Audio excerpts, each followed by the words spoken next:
थे प्यारे की जय। बोले श्री सतगुरु जी महाराज की जय। प्रथम लागो दो चरण को, दनिये न छुड़ायो खिन। लाख तले लालेडिया, मेरे जीव के जीवन। इन पाँव तले पड़ी रहूं, धनी नजर खोलो बातों न। पलना वालों निरखो नेत्रे, मेरे जीव के जीवन। चर्चा प्रारंभ होते हैं, सुनो साथी चित दे। बजो राज क्षमा श्री प्राणनाथ, सखी जीवन हमारो ए। श्री महामती कहे सुनो साथी जी, भैया चर्चा का बखत। अब तुम सुनियो चित दे, लाला आए बैठे न तखत। लाला आए बैठे न तखत। बोले श्री प्राणनाथ प्यारे की जय। बोले श्री सतगुरु जी महाराज की जय। प्रेम प्रणाम जी सुंदर साथ जी। जी किरण दीदी आप छुपाई ले लीजिए। प्रणाम जी।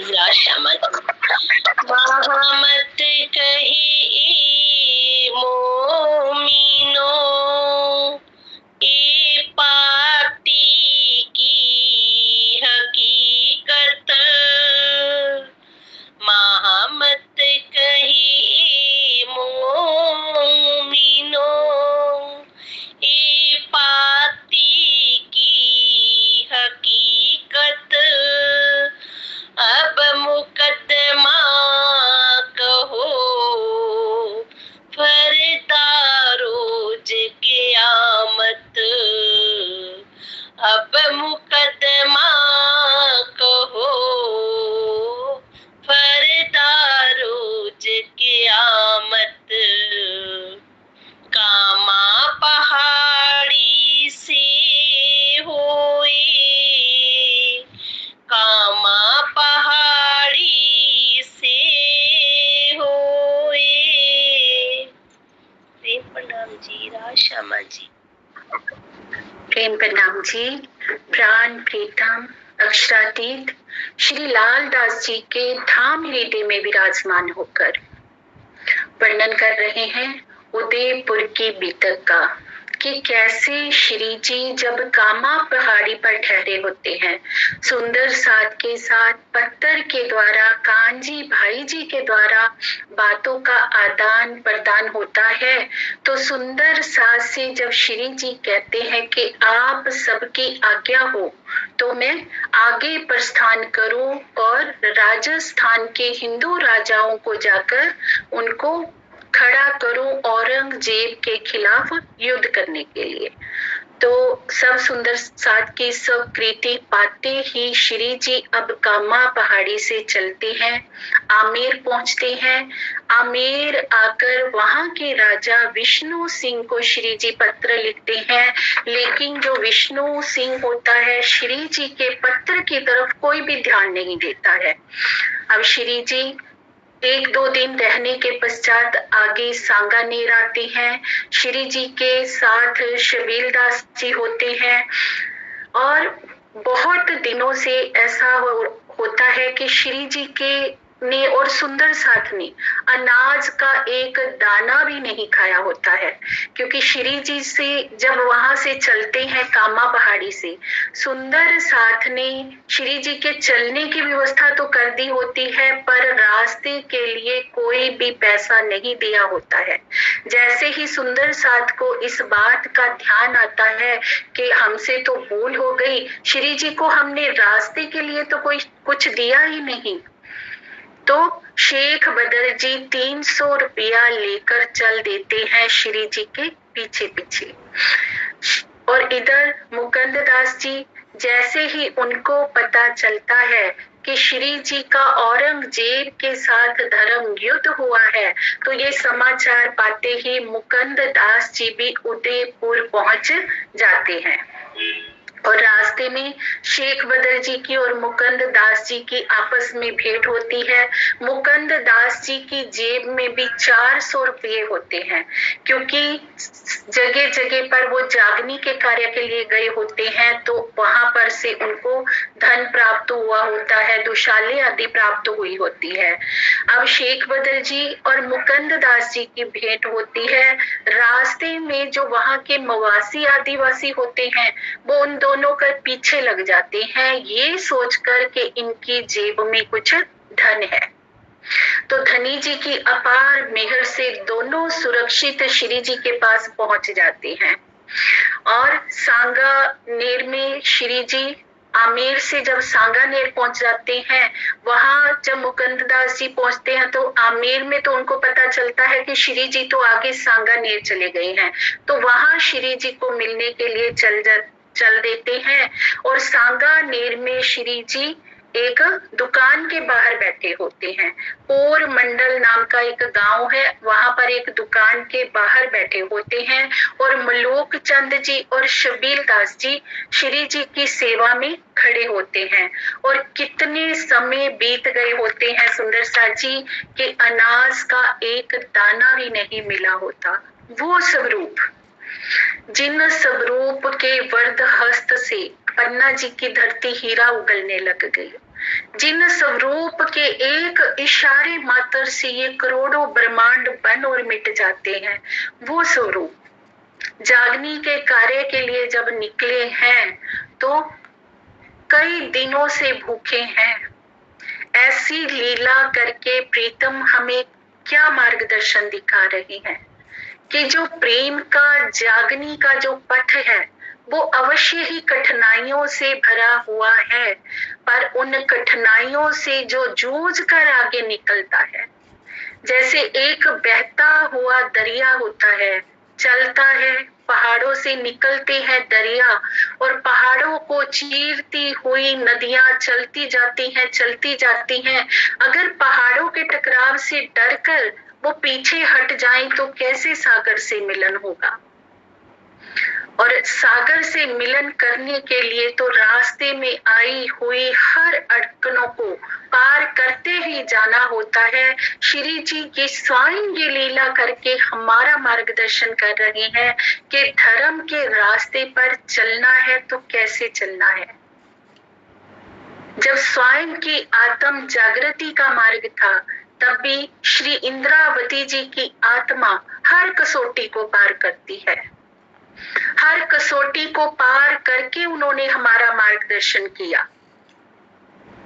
और अब जागनी के पथ पर चल रहे हैं, अन्य आत्माओं की जागनी के पथ पर, तब भी पल पल हमारा मार्गदर्शन कर रहे हैं। रास्ते में पैदल भी चलते हैं और ऐसा भी समय आएगा सुंदर सा जी के भीख के मांगे हुए टुकड़े भी खाने पड़ेंगे,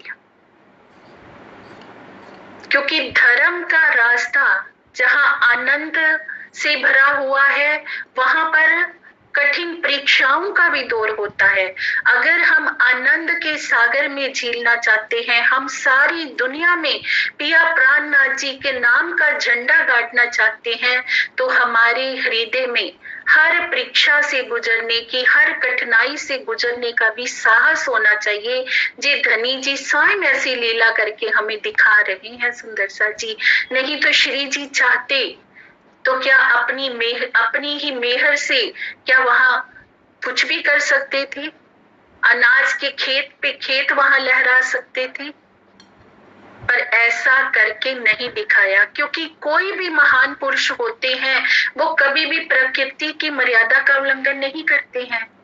और अब तो साक्षात पूर्ण ब्रह्म के स्वरूप दुनिया में प्रकट हुए हैं, तो कैसे वो प्रकृति की मर्यादा का उल्लंघन कर सकते थे? अब इधर से जैसे ही मुकुंद दास जी को और शेख बदल जी को पता चलता है तो पहुंचते हैं। मुकुंद दास जी जब श्री जी की हालत देखते हैं कि श्री जी तो बहुत दिनों से भूखे हैं, कुछ भी नहीं खाया है, तो बाजार से भोजन मंगवाते हैं। और जैसे ही श्री जी भोजन कर लेते हैं तो मुकुंद दास जी कहते हैं श्री जी से कि श्री जी क्या आवश्यकता थी मुगलों के साथ लोहा लेने की? आपको उनके साथ युद्ध करने की क्या आवश्यकता थी? आपको तो पता है कि अब उनका राज्य है, उनकी बादशाही है, और उनकी बादशाही के राज्य में आपने ऐसा क्यों किया? मुकुंद दास जी देखना चाहते थे कि श्री जी का जो मनोबल है वो कहीं कमजोर तो नहीं पड़ गया है, क्योंकि मुकुंद दास जी को अभी श्री जी की पहचान नहीं है सुंदर सा जी। देखिए मुकुंद दास जी के पास इतना ऊंचा वाणी का ज्ञान है, बहुत अच्छे विद्वान भी हैं, पर श्री जी ने 12 मोमिनों को जब चुना तो मुकुंद दास जी को क्यों नहीं चुना? क्योंकि अभी पूरी पहचान नहीं है। पूरी पहचान कब होगी? जब पन्ना जी पहुंचेंगे श्री जी, और पन्ना जी में जाकर मुकुंद दास जी को धनी जी का साक्षात दीदार होता है, तब जाकर पहचान होती है, तब पश्चाताप के आंसू बहेंगे। अभी घर द्वार तो छोड़ रखा है, पर उस स्वरूप की पूर्ण पहचान नहीं है। तो कहते हैं श्री जी क्या आवश्यकता थी मुगलों से युद्ध करने की? तब श्री जी कहते हैं कि मुकुंद दास जी तुम क्या कह रहे हो? तब श्री जी ने क्या कहा? तब श्री जी साहिब जी कहा अब ना छोड़े इन्हें और इलाज कर मार ही जड़ उखाड़ो बुनियाद बने। तब श्री जी क्या कहते हैं कि अब मैं इन शरीयत के अत्याचारी मुसलमानों को नहीं छोड़ूंगा, मैं किसी अन्य मार्ग से इनको समाप्त कर दूंगा, मैं इनको जड़ से ही उखाड़ फेंकूंगा। और श्री जी के मुख से निकले हुए वाक्य भला वो कैसे सत्य ना होते, और वो सत्य हुए सुंदर सा जी। और धीरे धीरे करके जो मुगल सल्तनत थी उसका पतन होना प्रारंभ हो गया। और इधर मुकुंद दास जी देखते हैं कि अभी तो श्री जी के अंदर बहुत साहस है, अभी भी इनके अंदर इतनी शक्ति है, क्योंकि अभी क्या देख रहे हैं? श्री जी की अभी बाहरी पहचान किए हुए हैं, अंदर बैठे स्वरूप की पहचान नहीं है। तो अब मुकुंद दास जी श्री जी के साथ वहीं रहने लगते हैं, सारी बातें होती हैं। शेख बदल जी के पास 300 रुपये होते हैं और सारा पैसा श्री जी के चरणों में रख देते हैं। अब मुकुंद दास जी के पास भी 400 रुपये होते हैं, पर सारा श्री जी के चरणों में समर्पित नहीं करते हैं, क्योंकि अभी उनको पैसे का मोह है। जो वस्त्र आदि मिले होते हैं, दुशाली आदि मिली होती हैं, वो भी रख लेते हैं, वो भी समर्पित नहीं करते हैं, क्योंकि एक सांकल को अगर उन्होंने तोड़ा हुआ है ना, दूसरी सांकल से वो स्वयं को बांधे हुए हैं। घर परिवार तो छोड़ दिया है, नव विवाहिता पत्नी को भी छोड़ आए थे, लेकिन पैसे का मोह नहीं जा रहा। तो कहते हैं लोहे की सांकल को तो तोड़ रखा है, लेकिन रेशम की जो डोरी है उससे स्वयं को बांध रखा है। अब देखते हैं श्री जी मुकुंद दास जी को कि मुकुंद दास जी ने तो अभी तक माया उनके हृदय में है। अभी देखिए इस विषय में एक प्रकरण हमने चिंतामणि जी का सुना था। श्री जी क्या कहते थे, एक डारी तो दूजी भी डारो, जलाए दो चतुराई। ये मोह माया का बंधन कैसा है। हम क्या सोचते हैं सुंदर सा जी कि अगर हम घर गृहस्थी में रह रहे हैं, क्या तभी हमें माया ने घेरा हुआ है। इस घटनाक्रम से हमें धनी जी प्रेरणा दे रहे हैं कि भले ही हमने घर परिवार त्याग दिया हो, भले ही हम प्रचारक बनकर प्रचार के कार्य में निकल चुके हों, लेकिन अगर तब भी हमारे हृदय में अच्छे से रहने का, धन अपने पास रखने का, अच्छे वस्त्र पहनने का, किसी भी प्रकार का मोह हमें सता रखा है, तो वो भी एक बहुत बड़ी माया है जिसको हमने एकत्रित कर रखा है। तभी श्री जी ने चिंतामणि जी से कहा था कि एक डारी तो दूजी भी डारो। अगर तुमने एक बात छोड़ दी है ना, घर गृहस्थी का मोह छोड़ दिया है, तो अब जो तुम बड़े पद पर विद्वान बनकर बैठ गए हो, चेले चपटों का जो तुम्हें मोह लग गया है, उस मोह का भी त्याग करो, क्योंकि ये मोह तो उससे भी बड़ी खाई है। तो इसके लिए हमें क्या करना है सुंदर सा जी, सब कुछ धनी की रजा में छोड़ते हुए चलना है। हमारे पास जो कुछ ज्ञान है धनी जी का ही दिया हुआ है, और जो कुछ भी हमारे पास है, जैसा कार्य हमसे हो रहा है धनी जी के हुक्म से हो रहा है, और उसी हुक्म को शिरोधार्य करके हमें चलना है कि धन हमें धनी जी ने दिया है तो सेवा कार्य के लिए दिया है, तन हमें प्रीतम ने दिया है तो सेवा कार्य के लिए दिया है, मन बुद्धि अगर हमें दी है तो ज्ञान के प्रचार के लिए दिए है। तो अपने ऊपर कुछ भी ना लेते हुए सब कुछ धनी जी के चरणों में समर्पित करते हुए चलना है। और आगे मुकुंददास जी कहते हैं श्री जी से कि धामधनी, यहाँ पर एक जरगा पंथी लोगों का पंथ है। अब जो जरगा पंथी लोग होते हैं वो एक नाथ पंथ की संप्रदाय है। नाथ पंथ की संप्रदाय है। गर्गाचार्य जी इनके गुरु थे कि जो गर्गा पंथ के लोग हैं ना, उनका कहना है कि उनके पास जो ग्रंथ है उसमें हमारी साक्षियां हैं।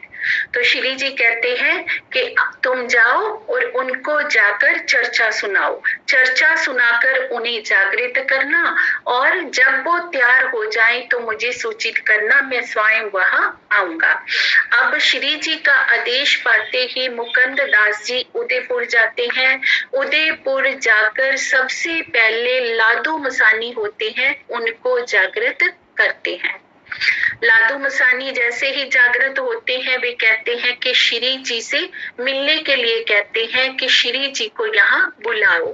अब मुकुंददास जी ये सूचना लेकर श्री जी के पास आते हैं, और श्री जी पहले मुकुंददास जी को आगरा भेजते हैं, जहां पर बाईजू राज सहित सब महिला सुंदर सा ठहरे हुए थे, उनको ले करके आने की जो ड्यूटी होती है मुकुंददास जी को दी जाती है। और उसके पश्चात श्री जी उदयपुर के लिए प्रस्थान करते हैं। और इधर एक घटना और होती है सुंदर सा जी, जो सुंदर साथ दिल्ली में औरंगजेब की कैद में रह रहे थे, उनको वहां रहते रहते 4 महीने व्यतीत हो गए होते हैं। वे पत्र के द्वारा श्री जी को कहते हैं कि श्री जी अगर आपकी आज्ञा हो तो हम आपके चरणों में आना चाहते हैं, क्योंकि औरंगजेब बादशाह तक जो उनका कोतवाल सिद्दीक फौलाद है, उन्होंने सारी सूचना दे दी है कि ये इमाम मेहंदी के अनुयायी है। शेख बदल जी ने भी, शेख इस्लाम ने भी सब कुछ बता दिया है कि ये सच कह रहे हैं, ये इमाम मेहंदी के अनुयायी हैं। लेकिन औरंगजेब बादशाह स्वीकार क्यों नहीं कर रहा, अपनी सत्ता जाने के डर से। और कहते हैं कि अब हमारा यहाँ रहने से कोई भी लाभ नहीं है, आपकी आज्ञा हो तो हम आपके चरणों में आना चाहते हैं। तो श्री जी लिखते हैं कि सुंदर सा जी, इन पर सोटा होएगा कादर के हुक्म, कि आप आ जाइए और इन लोगों को तो परमात्मा ही देखेंगे, उनके हुक्म से ही इनके ऊपर डंडा बरसेगा, तभी ये लोग सुधरेंगे, तब तक तो सुधरने वाले नहीं है। अब जैसे ही सब सुंदर साथ को श्री जी की स्वीकृति मिलती है तो सुंदर साथ काजी शेख इस्लाम से कहते हैं कि हमें हमारे हादी के चरणों में जाना है और हम आपकी इजाजत चाहते हैं। तो शेख इस्लाम कहता है कि बादशाह से मिलवाकर मैं आपको भेज दूंगा, और बादशाह से जैसे ही बात होती है तो वो कहते हैं एक दिन छोड़कर परसों के दिन तुम उन 12 मोमिनों को मेरे पास लेकर आना।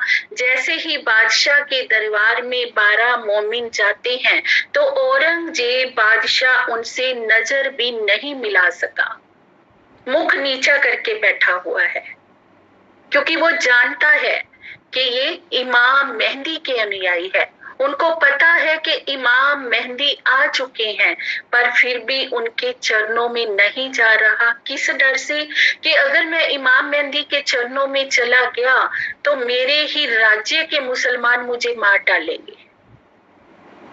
ये डर जो है सुंदर साथ जी, यही बहुत बड़ी खाई है। ये डर ही आगे बढ़ने नहीं देता है। अब देखिए, कोई भी ब्रह्म आत्मा किसी भी प्रकार से डर से ग्रसित हो सकती है। घर परिवार में हम रह रहे हैं तो हमें वहां कोई खौफ सता सकता है कि अगर हम एक धनी के चरण में आ गए, एक परमात्मा के चरणों में आ गए, अगर हमने जो हमारी कर्म कांड की भक्ति है उसका त्याग कर दिया तो संसार हमें क्या कहेगा, घर परिवार वाले हमें क्या कहेंगे। ऐसे ही औरंगजेब बादशाह अगर बड़े राज्य के राज पद पर बैठा हुआ है तो उसके मन में डर है कि अगर मैं इमाम मेहंदी के चरणों में चला गया तो मेरे ही राज्य के मुसलमान मुझे मार डालेंगे और मेरा शरीयत का जो साम्राज्य है वो खत्म हो जाएगा, क्योंकि शरीयत को वो कभी भी छोड़ना नहीं चाहता था और मोमिनों के सामने नजर तक नहीं मिला पा रहा है, पर जानता है कि ये इमाम मेहंदी के अनुयायी हैं और कहता है कि खुदा इन पर खैर करना, इनके ऊपर मेहर की बारिश करना। और जो औरंगजेब बादशाह का खजांची होता है उनको आदेश दे देता है कि इन मोमिनों को रास्ते के लिए, खर्चे के लिए 100 रुपया अदा किया जाए। अब इतिहास में ये पहली घटना होती है सुंदर साथ जी कि सब सुंदर साथ औरंगजेब के दरबार में जाते हैं और बाइज्जत बरी होकर भी आते हैं और रास्ते के खर्च के लिए पैसे भी लेकर आते हैं। आज तक ऐसा कभी नहीं हुआ था। तो ये किनकी कृपा से हुआ? पिया प्राणनाथ जी की कृपा से। आज तक जो भी धर्म का संदेश लेकर औरंगजेब बादशाह के पास गया था तो कभी भी कोई जिंदा वापस नहीं आया था, और सब सुंदर साथ में 12 मोमिनों ने वहां पर अपना थाना स्थापित कर लिया था, अपना केंद्र बना लिया था उसके राजमहल में जाकर। किसकी कृपा से? पूर्ण ब्रह्म परमात्मा की कृपा से। अब सब सुंदर साथ श्री जी के चरणों में पहुंचते हैं। श्री जी सबको हृदय से लगाते हैं, प्रेम से सबको अपने गले लगाते हैं श्री जी, और उसके पश्चात श्री जी की चर्चा का प्रभाव शुरू हो जाता है। और इधर लादू मसानी जी जो उदयपुर में मुकुंद दास जी के माध्यम से जागृत हुए होते हैं, वो राजघराने से संबंध रखते होते हैं और मुकुंद दास जी को कहते हैं कि आप श्री जी को मेरे यहाँ लेकर आइए। और मुकुंद दास जी श्री जी को जैसे ही सूचना देते हैं तो श्री जी वहां जाते हैं। सबसे पहले लादू मसानी के भाई होते हैं, उनके यहाँ आकर श्री जी ठहरते हैं। उसके पश्चात श्री जी को बहुत ही सम्मान और आदर पूर्वक जो लादू मसानी होते हैं अपने घर ले जाते हैं और वहां एक हवेली में ठहराते हैं। वहां पर श्री जी की चर्चा का प्रवाह प्रारंभ हो जाता है। श्री जी के पास खंबात से बहुत से सुंदर साथ आते हैं। चंचल दास जी, गंगा राम, बनारसी दास जो दिल्ली के सुंदर साथ होते हैं, शेख बदल जी, वे सब भी श्री जी के चरणों में आ जाते हैं। और इधर श्री जी की जब चर्चा चल रही होती है तो एक मुसलमान सुंदर साथ होते हैं नूर मोहम्मद। जैसे ही वो श्री जी की चर्चा को सुनते हैं तो इतने प्रभावित होते हैं चर्चा से और सोचते हैं कि इनके अंदर तो मेरे परवरदिगार ही लीला कर रहे हैं। वो उन स्वरूप की पहचान करते हैं और श्री जी के चरणों में फिदा हो जाते हैं। अब कुछ दिन के बाद क्या होता है कि एक बारात के लोग वहां पर आए होते हैं। उनमें बारात में एक सैयद होता है जो श्री जी की चर्चा को सुनकर बहुत ही प्रभावित होता है और श्री जी से तारतम्य ज्ञान ग्रहण कर लेता है। और इस प्रकार जो सेना की वो टुकड़ी होती है उसमें बहुत से मुस्लिम होते हैं, जिनमें से एक अब्बल खां पठान होता है। वो घोड़े पर चल रहा था और साथ साथ में नूर मोहम्मद चल रहे हैं। दोनों घोड़े पर जा रहे हैं। श्री जी वहां पर चर्चा कर रहे हैं और नूर मोहम्मद को अब्बल खां कहता है कि आपने इनकी पहचान की है कि ये कौन है? अगर आपने इनकी पहचान की है तो मुझे भी बताओ कि ये कौन है। मुझसे कुछ भी छुपाना मत, सत्य मत छुपाना। अगर तुमने मुझसे सत्य छुपाया तो जब न्याय के दिन अल्लाह ताला सिंहासन पर विराजमान होंगे तो मैं तुमसे पूछूंगा तुम्हारा दामन चटक करके तुमने मुझसे सत्य क्यों छिपाया था। अब नूर मोहम्मद कहते हैं कि ये कुरान की जो है कुरान के बातूनी भेद इनके पास है। ये कुरान से चर्चा करते हैं और इस्लाम का कार्य कर रही हैं। इस्लाम अर्थात शांति का कार्य। इस्लाम का अर्थ होता है शांति। और प्रिया प्राणनाथ जी क्या झंडा लेकर चल रहे हैं सुंदर साथ जी, सारे विश्व में शांति का झंडा फहराने। क्योंकि अशांति के पीछे कारण क्या है? सब मत पंथ वालों के धर्म युद्ध ही अशांति का कारण है। धर्म के नाम पर ही सब स्थानों पर युद्ध हो रहा है। हर कोई कहता है कि हमारा संप्रदाय, हमारा मत पंथ ही महान है। एक सत्य को कोई भी स्वीकार नहीं करना चाहता। तो श्री जी इस्लाम का ज्ञान दे रहे हैं, अर्थात शांति का पैगाम लेकर आए हैं कि जो कुछ कहिया कदेव ने सो ही कहिया वेद।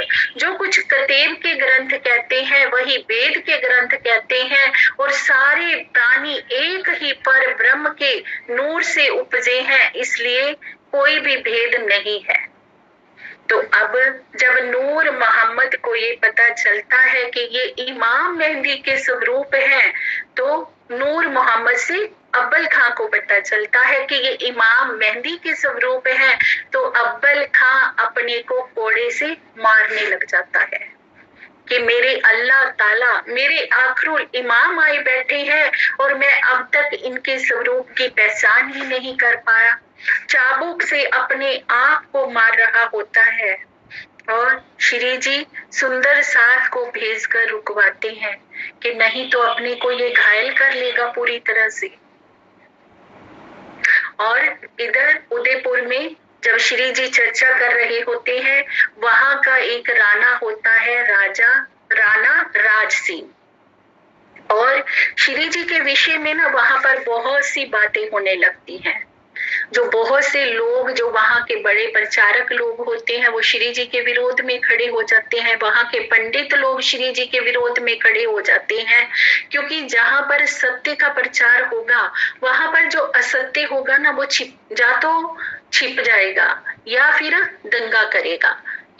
दोनों में से एक बात अवश्य होगी, क्योंकि जो वहां के पंडित लोग थे उनको श्री जी के प्रश्नों का समाधान तो आता ही नहीं था।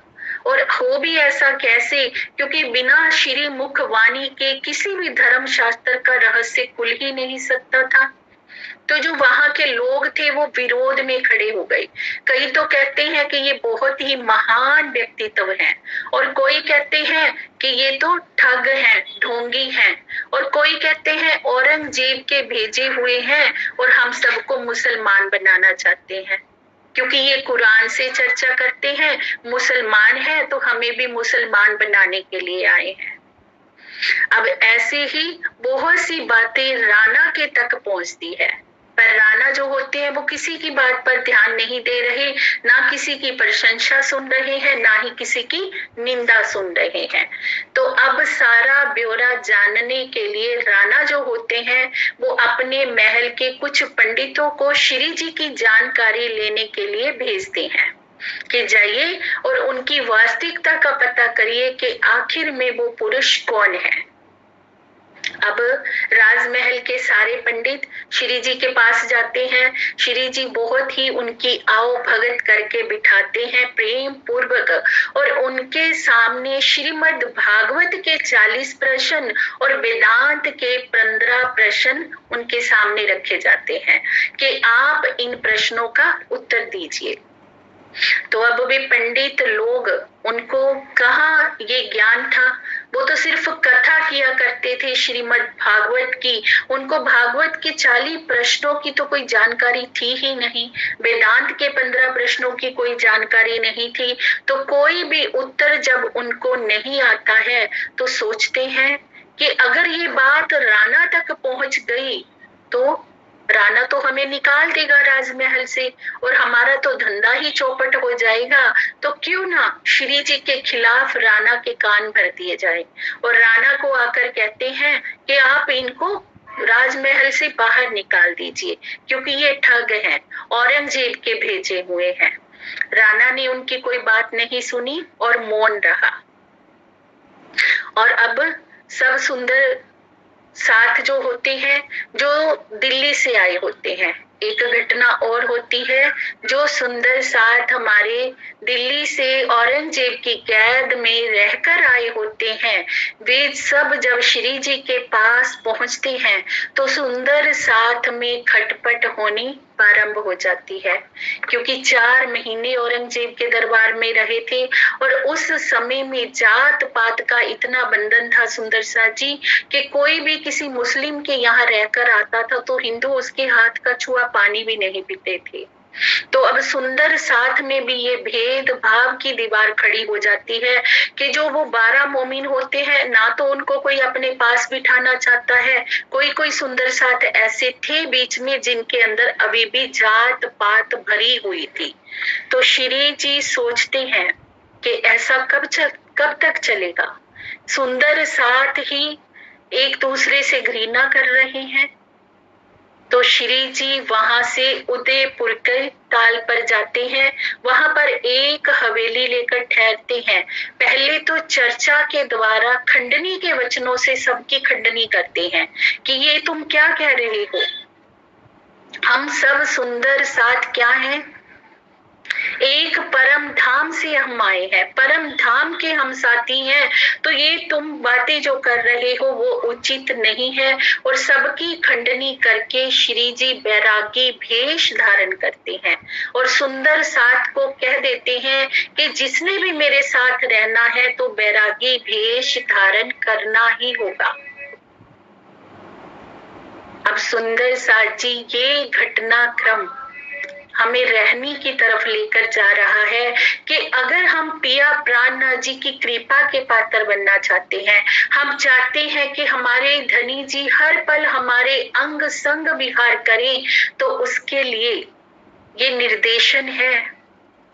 अगर हमने सुंदर साथ के बीच में जात की, पात की, अमीरी की, गरीबी की, रूप की, क्रूप की कोई भी दीवार खड़ी करी हुई है ना, वो दीवार बहुत बड़ी बाधा है हमारे और धनी जी के मिलन के बीच में।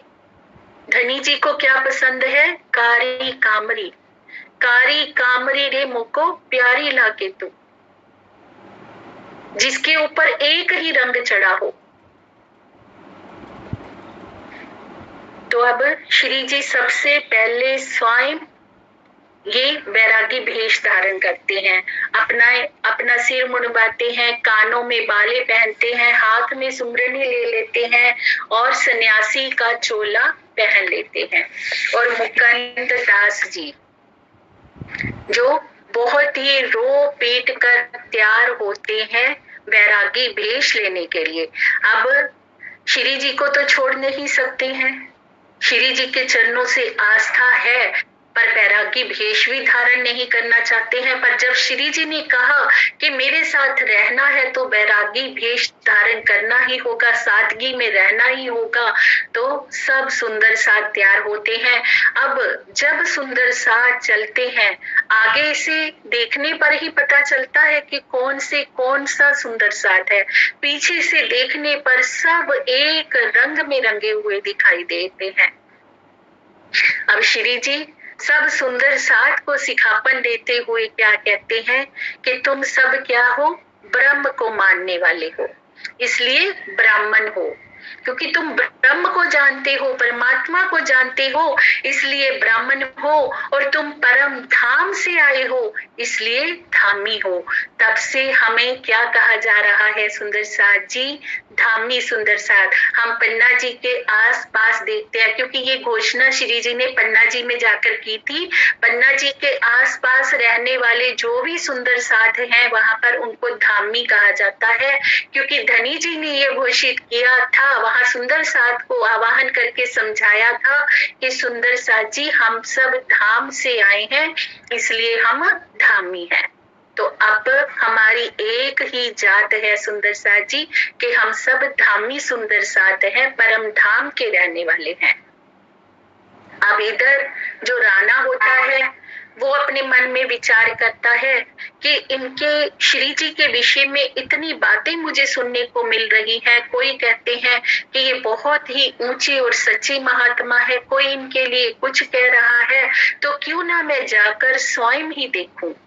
तो वो छुपके से आता है श्री जी के दर्शन करने के लिए, सोचता है कि मैं बैरागियों के दर्शन करके आऊं, और दर्शन करने के लिए अपना भेष बदल कर आता है, जो मुंह सिर होता है वो ढक कर आता है। और उस समय में सुंदर साथ रास लीला का वाणी गायन कर रहे होते हैं, कीर्तन गा रहे होते हैं। और राणा जब आता है तो सुनकर इतना मगन हो जाता है, पर आगे नहीं जा पाता, क्योंकि उसके मन में डर होता है कि कहीं ये ठग हुए तो मुझे ठग ना ले। क्योंकि जिसका जितना अंकुर होगा वो उतना ही सुख लेगा। अब जिनका अंकुर था, हमने अभी सुना कैसे नूर मोहम्मद फिदा हो जाता है श्री जी के ऊपर, जिनका अंकुर अव्वल खां फिदा हो जाता है, जिनका जितना अंकुर वो उसी के अकॉर्डिंग तो सुख लेता है सुंदर साथ जी। और इधर एक घटना और घटित होती है। कहते हैं कि जहां अक्षरातीत की मेहर जहां से उठ जाती है ना, वहां पर निश्चित है कि वहां से पतन हो ही जाता है। अब जो वहां का राणा होता है ना, वे श्री जी की पहचान नहीं करता है, श्री जी के खिलाफ वहां पे षड्यंत्र रचे जा रहे हैं। तो ऐसा तो होना ही था, जो औरंगजेब बादशाह होता है वे वहां पर आक्रमण करने की योजना बनाने लगता है, और अपना पैगाम देकर अजमेर से मथुरा नाम के एक व्यक्ति को भेजता है, जो कि तुम जाकर वहां के राजा को पैगाम दो कि या तो मेरे से युद्ध करे या फिर मुसलमान बनने के लिए तैयार हो जाए। अगर वो इस्लाम स्वीकार करेगा तो मैं उसे 5 परगाने दूंगा, अगर वो इस्लाम स्वीकार नहीं करेगा तो वो मेरे से युद्ध करने के लिए तैयार रहे। तो अब मथुरा नामक का जो ब्राह्मण होता है उसको दूत बनाकर भेजता है। वो आगे अपना पैगाम गरीब दास जो पुरोहित होता है बादशाह की ओर से उसको सुना देता है, और पुरोहित जो गरीब दास होता है वे मथुरा को राजा राज सिंह के पास लेकर जाता है। ये बात जैसे ही राणा सुनता है तो उसको बहुत क्रोध आ जाता है कि मैं इस्लाम स्वीकार कर लूं, वो मुझे किसी भी कीमत पर मंजूर नहीं है। अब दूत जाकर जब सारी बात राजा को बताता है, औरंगजेब बादशाह को बताता है कि वो इस्लाम स्वीकार करने के लिए तैयार नहीं है, तो औरंगजेब बादशाह आक्रमण कर देता है। और इधर जो उस राणा के पुरोहित होते हैं, पंडित होते हैं, जिन्होंने श्री जी से शास्त्रार्थ किया होता है, जिनको श्रीमद् भागवत के और वेदांत के प्रश्नों का आंसर नहीं आया होता, उनको मौका मिल जाता है श्री जी के खिलाफ राजा को भड़काने का। तो राजा को भड़काने लगते हैं कि हमने तो पहले ही कहा था ये औरंगजेब बादशाह से मिले हुए हैं, तो आप इनको यहाँ से निकाल दीजिए। तो कुछ लोग कहते हैं कि इनको लूट लेते हैं, कुछ कहते हैं इनको निकाल देते हैं। तो उस समय में भीमसेन राणा के पास बैठे होते हैं। तो भीमसेन कहते हैं कि यदि आपने हिंदू वैरागियों को लूट लिया तो हमारी बहुत ही बदनामी होगी। आप इनके साथ किसी प्रकार की लूट पाट मत कीजिए और सीधा इनको यहाँ से जाने के लिए कह दीजिए। अब श्री जी के पास दूसरी बार फिर से कोतवाल के द्वारा संदेश भिजवाया जाता है कि आप यहाँ से चले जाइए। अब श्री जी सोचते हैं कि धाम धनी जी का यही आदेश है, इसीलिए ऐसा यहाँ का माहौल बन रहा है। अब मेरा यहाँ रहना उचित नहीं है, तो मुझे यहाँ से चलना ही चाहिए। अब श्री जी सब सुंदर साध को एकत्रित करते हैं। जो कुछ भी सुंदर साध के पास बस्तर होते हैं वो सब कुछ वहां पे भेंट कर जाते हैं। कुछ भी अपने साथ लेकर नहीं चलते हैं। बैरागी भेष सबों ने धारण किया हुआ है। और जैसे ही श्री जी के कदम वहां से उठते हैं सुंदर साध जी, और पूरे उदयपुर में भयंकर मार काट मच जाती है। किसी का हाथ कट जाता है, किसी का पांव कट जाता है, क्योंकि अक्षरातीत को जो कोई नहीं पहचानेगा उसे लानत लगेगी ही लगेगी। धनी जी ने धर्म शास्त्रों में सारी बातें पहले ही साक्ष्यों रूप में वर्णित कर दी और स्वयं आकर उजागर भी कर दी। उस उजाले में भी अगर हम प्रीतम को नहीं पहचानेंगे, नहीं देखेंगे उस एक परमात्मा को, तो लानत लगेगी ही लगेगी। 7वें दिन की लीला में जब बहिश्तों में कायमी होएगी तो सारी दुनिया वहां जार जार आंसू बहाएगी कि हमसे इतना बड़ा अपराध कैसे हो गया। स्वयं साहिब चलकर हमारी धरा में आए, हमारे घर के दरवाजों तक आए, फिर भी हमने उनको उल्टे पांव लौटा दिया, हमने उनकी पहचान नहीं करी। ये तो संसार की कहानी है सुंदर साथ जी। राणा का तो कोई दोष नहीं है, क्योंकि उसके अंदर अंकुर ही नहीं था, और जब तक अंकुर नहीं तो कोई क्या करे। लेकिन बात हम करें अपनी अंकुरी ब्रह्म आत्माएं, हम अपने को कहते हैं सुंदर साथ जी, पर हमसे क्या भूल हो रही है? कहीं हमसे तो कोई भूल नहीं हो रही? क्या धनी हमारे दिल के दरवाजे पर आकर हर तरह से उजाला कर रहे हैं, हर तरह से प्रकाश कर रहे हैं? क्या प्रति क्षण, प्रति सुबह जब प्रीतम हमारे दिल के दरवाजे पर दस्तक देते हैं, क्या हम उनको उल्टे पांव तो नहीं लौटा देते? क्या हम उठकर धनी जी के ध्यान में बैठ जाते हैं? क्या हम भर पर प्रीतम के चिंतन में रहते हैं? क्या हमने भी जो लोहे की सांकलन को तोड़ा है या रेशम की डोरी से अपने को बांध रखा है? ये सोचने वाला विषय है सुंदर साथ जी। अगर नहीं तोड़ा है तो आज से ही हम प्रण करें कि चाहे वो लोहे की सांकलन हो, चाहे वो रेशम की डोरी हो, हमें आज के आज ही उसे त्यागना है। क्योंकि प्रीतम को क्या चाहिए? प्रीतम को चाहिए कारी कामरी, जो कैसी हो? प्रेम से भीगी हुई हो, जिसके हर एक तंद में प्रेम ही प्रेम भरा हो। प्रीतम वो कामरी ओढ़ते हैं और अपनी ब्रह्म आत्माओं को भी वही कामरी उड़ाना चाहते हैं वो। अगर हम उनका प्रेम पाना चाहते हैं, हम चाहते हैं धनी जी के हृदय के सिंहासन पर बैठना सुंदर साथ जी, अपने हृदय के सिंहासन पर प्रीतम को बिठाना, तो उसके लिए हमें इन गुणों को आत्मसात करना ही करना होगा। और धनी जी ऐसी आशा अपनी ब्रह्म सृष्टियों से रखते हैं। धनी जी ने कहा है, मेरी ब्रह्म आत्माएं ऐसी हैं कि कुर्बानी का नाम सुनते ही उनके अंगों में उल्लास पैदा हो जाएगा और वो झट से तैयार हो जाएंगी कुर्बानी के रास्ते पर चलने के लिए। अब श्री जी वहां से चल देते हैं। तो रामपुर के गांव में पहुंचते हैं, वहां पर एक हवेली लेते हैं। जो रामपुर का गांव होता है वो पूरनमल चारण का गांव होता है। पूरनमल चारण अर्थात जो गाने बजाने वाले होते हैं, गायकों का वो गांव होता है। वहां पर सुंदर साथ ने ईंटें बनाने का कार्य आरंभ किया और ईंटें बनाकर एक हवेली तैयार की सबके ठहरने के लिए। अब श्री जी के पास कृपाराम उदयपुर से आते हैं और सारी बात आकर श्री जी को बताते हैं कि धाम धनी उदयपुर में क्या हालत कर दी है औरंगजेब में, बहुत ही सुंदर साथ की दुर्दशा हो गई है, वहां पर तो भयंकर मारा काटी मच गई है। तो श्री इंद्रावती जी की आत्मा दुखी होकर, सुंदर साथ के कष्टों से दुखी होकर धाम हृदय में विराजमान पिया जी के चरणों में प्रार्थना करती हैं कि प्रीतम सुंदर साथ के कष्ट को दूर कीजिए। तो क्रंतन उतरता है सुंदर साथ जी, कौन सा? हवे हारिया हारिया हूँ कहूँ बार केटली, राखो रोटियों करो निर्मल नार। तो ये प्रकरण उतरते हैं सुंदर साथ जी क्रंतन ग्रंथ के, जिनका पाठ करने से छुटकारा मिल जाता है माया के दुखों से। अब धनी जी ने ये प्रकरण देखे ना, हम सब आत्माओं के उपसंग वो कैसे विराजमान है, दुख में भी वो सुख कैसे उपजाते हैं, वो बता दिया है। धनी जी कहते ऐसा नहीं है कि सुंदर साथ ये मत सोच लेना कि जो प्रेम का रास्ता है वो सिर्फ कष्टों से ही भरा हुआ है।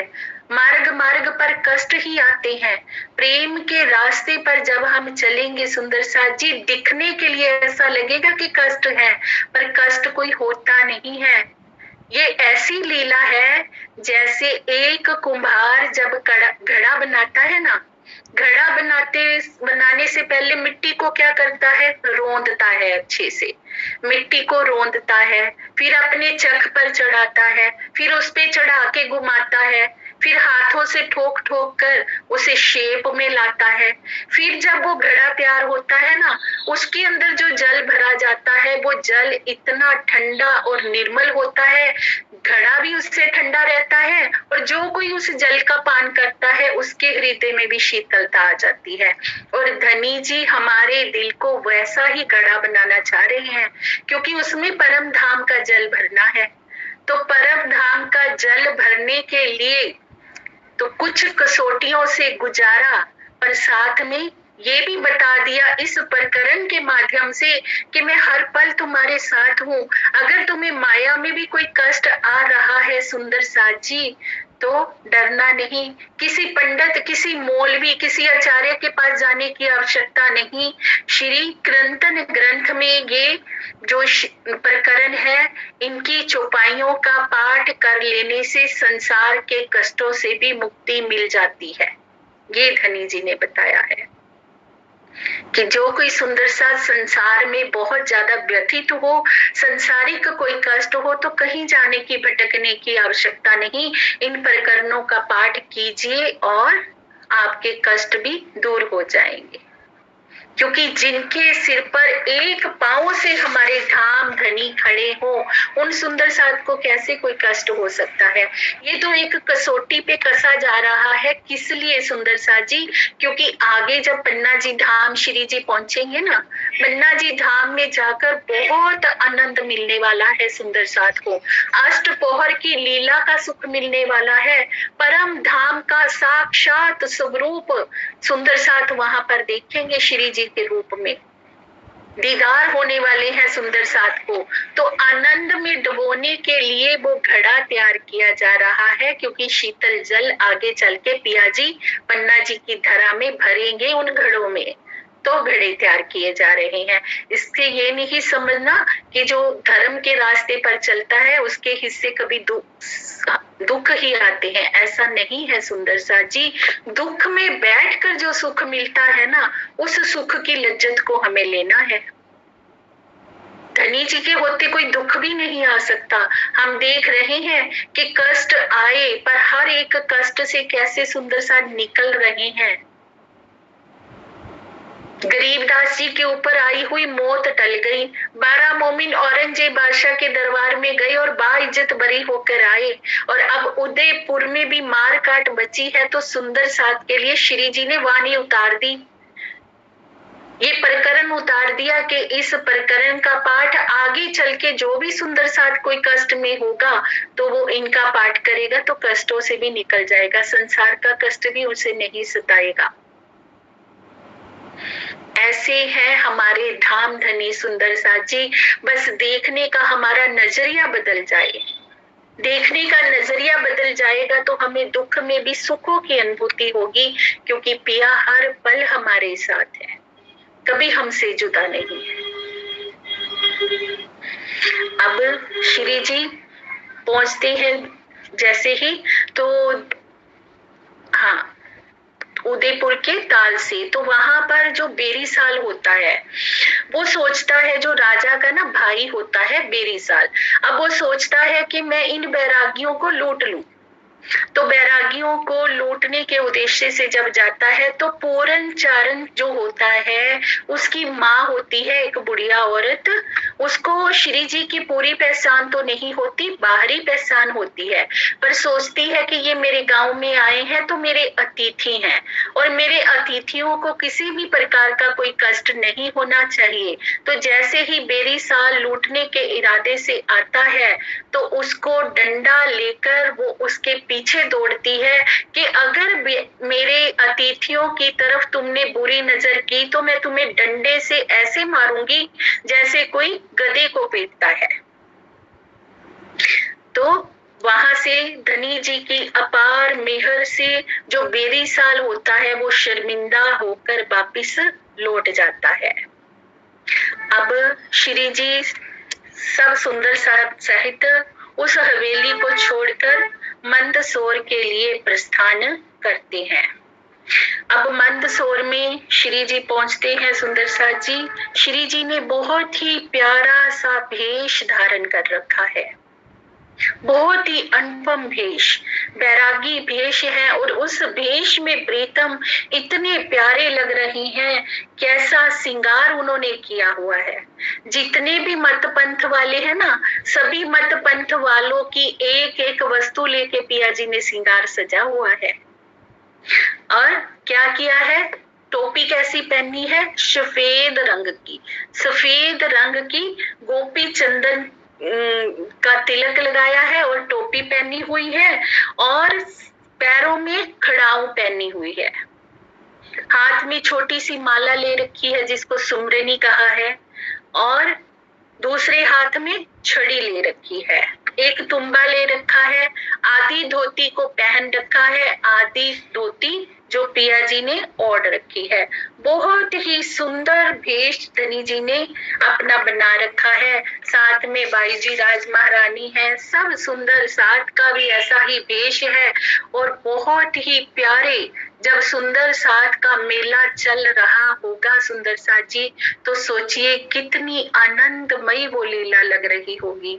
साथ साथ प्रीतम चल रहे हैं और फकीरी भेष में सब चल रहे हैं। और मंदसौर पहुंचते हैं श्री जी सुंदर साथ के सहित, वहां पर हरि प्रसाद जी होते हैं, उनके वहां ठहरते हैं। अब मंदसौर में भी चारों तरफ जो मुगल सेना का राज होता है, मुगल सेना ने डेरा डाला होता है, क्योंकि हम देखेंगे सुंदर साथ जी, श्री जी जहां जहां भी जाएंगे वहां वहां पर मुगल सेना पीछा करती रहेगी। वहां पर श्री जी चर्चा प्रारंभ करते हैं। जैसे ही सब सुंदर साथ गायन करते हैं बिना एक मोहम्मद की सनंद का, तो एक पठान होता है दौलत खां, उसको सुनते ही जोश आ जाता है और भाव विवल होकर वो सुनता है और श्री जी से तारतम लेता है। अब धीरे धीरे समय बीतता जाता है। एक मुल्ला इब्राहिम नाम का एक मुल्ला होता है जो कुरान का बहुत बड़ा विद्वान होता है। तो जैसे ही लालदास जी को पता चलता है तो लालदास जी सोचते हैं क्यों ना इनसे कुरान की टीका करवा ली जाए, क्योंकि सनंद की वाणी का अवतरण हो चुका है, अब कोई आवश्यकता तो नहीं थी। पर लालदास जी सोचते हैं कि आगे मोमिनों को और अच्छा लगेगा अगर टीका हो जाएगी कुरान की। तो कुरान की टीका जब कर रहे होते हैं तो 16वें पारे की टीका प्रारंभ हुई होती है, जिसे श्री जी लेटे लेटे सुन रहे होते हैं। और 16वें पारे में प्रसंग आता है कि मोमिनों की प्रार्थना को अल्लाह ताला स्वीकार नहीं करता है। जैसे ही ये प्रसंग आता है तो इब्राहिम क्या कहता है कि पता नहीं किस, ये राफ जी ने ये शब्द लिख दिए हैं, राफ जी अर्थात भटका हुआ, कि किस भटके हुए ने ये बातें लिख दी हैं। तो श्री जी उसको टोकते हुए कहते हैं कि जो जैसा लिखा है उसे वैसा ही लिखा रहने दो, तुम किसी भी तरह का इसमें हेर फेर मत करो, क्योंकि जो बातें कुरान में लिखी गई हैं अल्लाह ताला के हुक्म से ही लिखी गई हैं। तो हर बात के पीछे एक बातूनी आशा है। तो श्री जी बताते हैं इस बात को कि कौन सी बात जो अल्लाह ताला मोमिनों की स्वीकार नहीं करते हैं। सुंदर सा जी, अगर परम धाम के मोमिन अल्लाह ताला से ना माया की चाहत करेंगे तो उसे प्रीतम कभी भी स्वीकार नहीं करते हैं। किस लिए कि अगर हम धनी जी से कहें कि धनी जी हमें करोड़पति बना दीजिए, या कुछ भी चाहत हम माया की धनी से रखें, तो धनी कहते मैं तुम्हें करोड़पति बना दूं, तो क्या तुम मेरी चितवनी के लिए समय निकालोगे? कुछ भी, कोई भी चाहत माया की जो भी चाहत सुंदर साथ रखेंगे तो उसमें बंध जाएंगे ना माया में। तो धनी जी कहते मैं तुम्हें माया से निकालने आया हूं, माया में बांधने नहीं आया।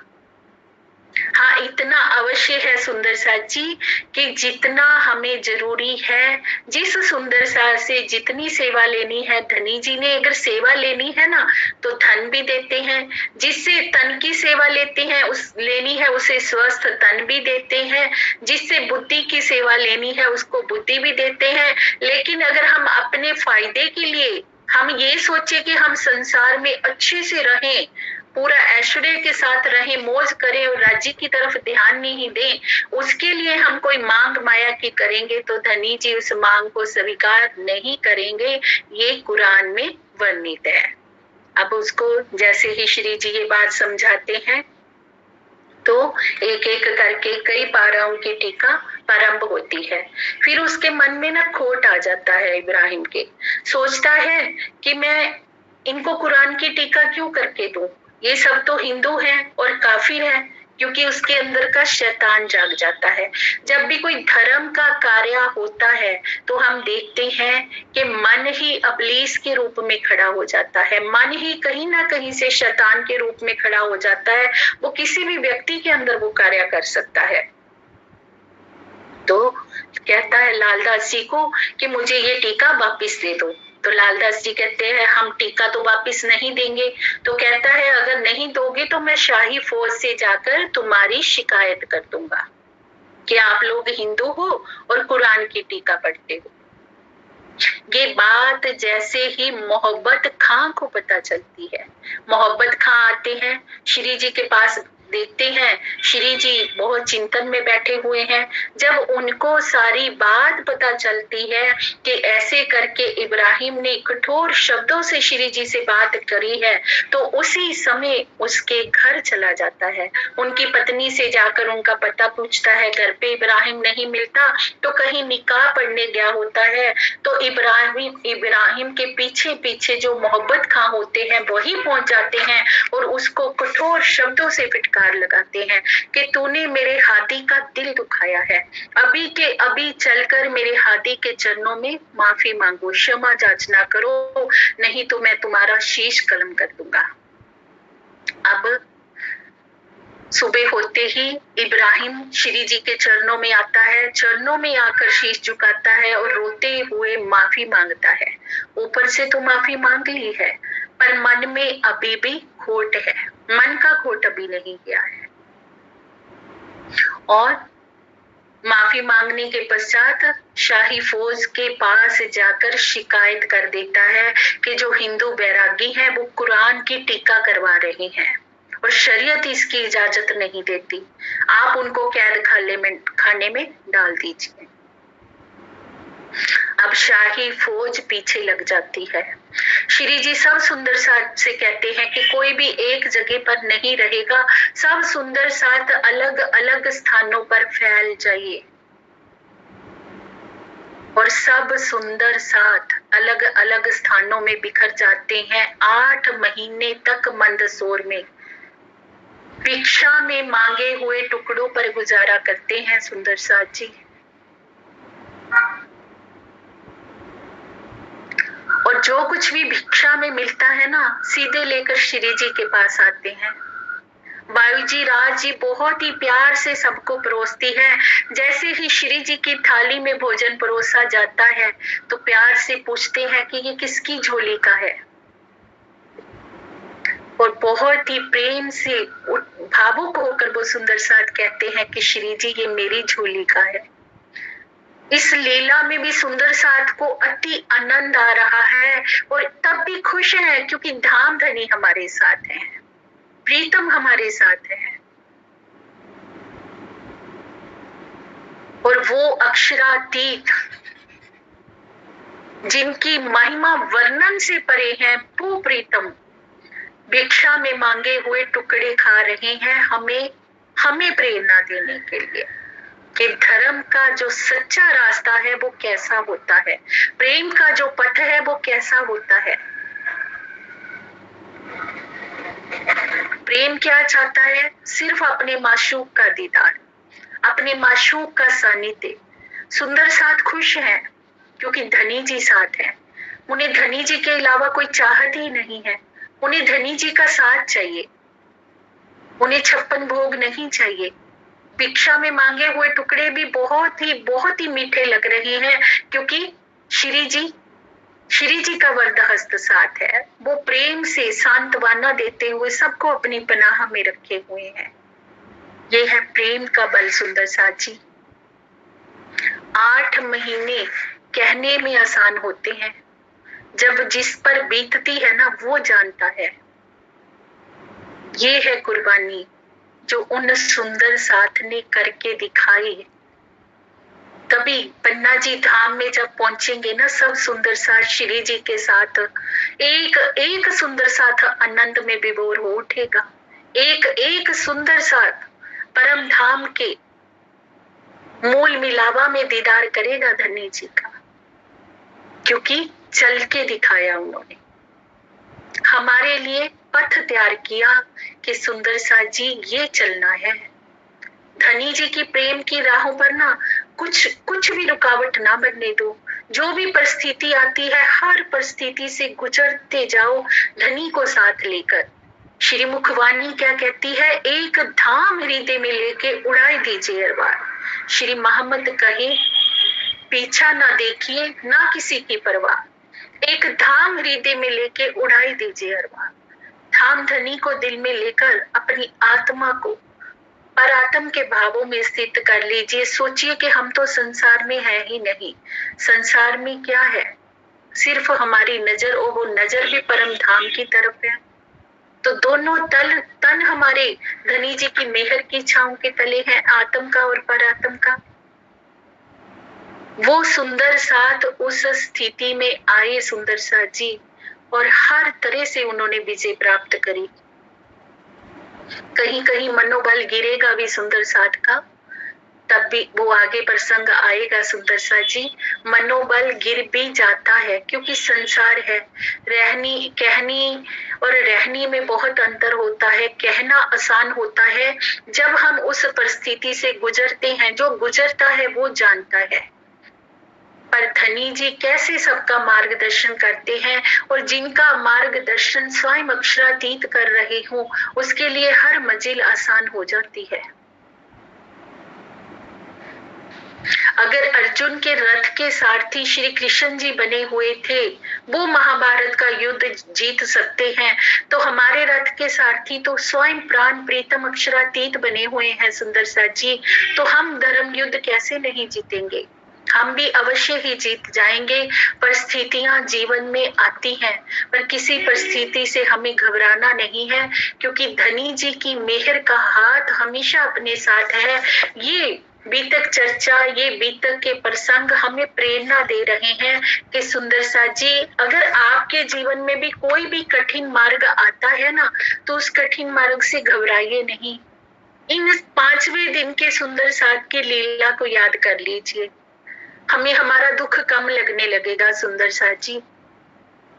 हमें बल मिल जाएगा दुखों से लड़ने का, कुर्बानी करने का, क्योंकि हम छोटी छोटी बात पे विचलित हो जाते हैं संसार में, क्योंकि ये माया नगरी है ही कष्टों का घर। पर श्री इंद्रावती जी क्या कहते हैं?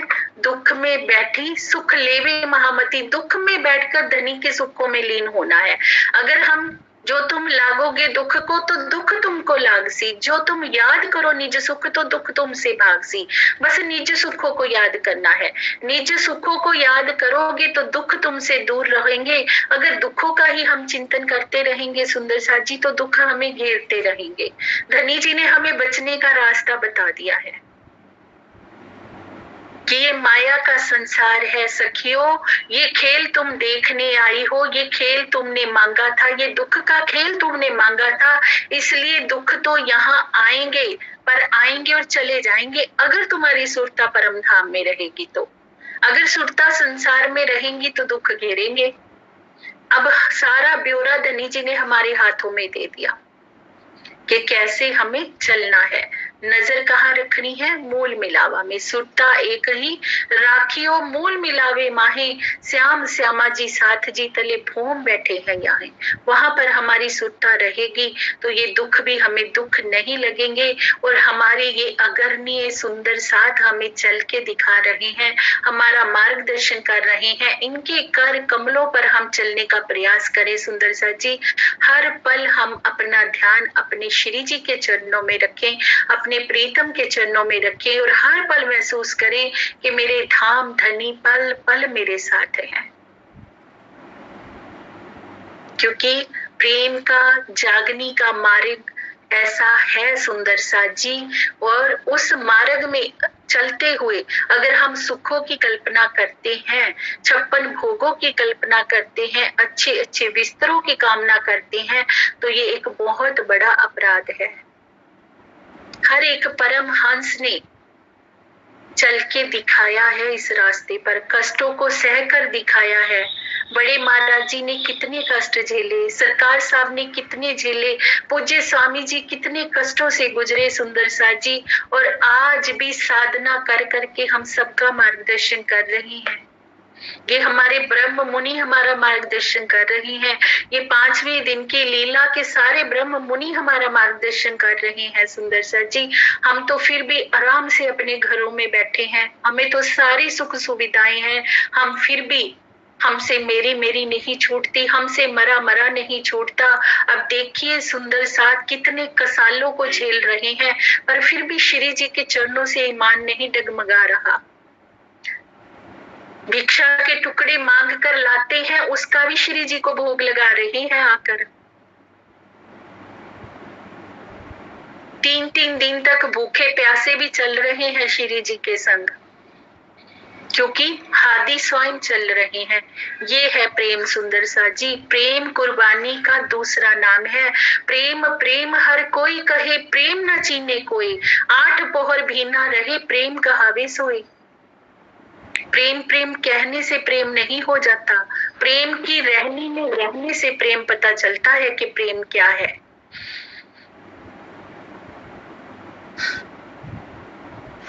प्रेम प्रणाम जी। आगे का प्रकरण हम कल करेंगे सुंदर सा जी।